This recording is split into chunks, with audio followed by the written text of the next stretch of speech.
તેમણે ભગવાન શંકરની આરાધના કરી। ભગવાન શંકરે પ્રસન્ન થઈ કહ્યું, 11 રુદ્રોમાંથી એક અંશ તેમને પુત્ર રૂપે પ્રાપ્ત થશે। ભગવાન શિવે તેમને જાપ કરવા માટે મંત્ર આપીને કહ્યું કે તેમને પવન દેવતાના પ્રસાદથી એક સર્વગુણ સંપન્ન પુત્રની પ્રાપ્તિ થશે।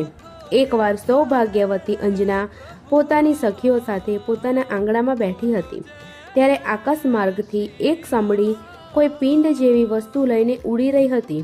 તે ઠંડા પવનને કારણે ઠરી ગઈ અને તેને કારણે આ પિંડ તેની ચાંચમાંથી છૂટી ગયું।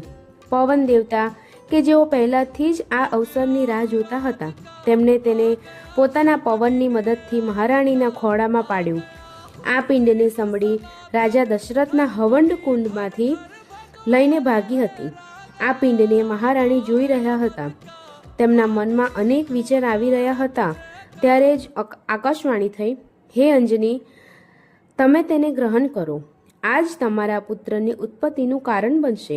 મહારાણી અંજના તરત જ તેને ખાઈ ગયા અને ગર્ભવતી બની ગયા। એક દિવસ ભીષણ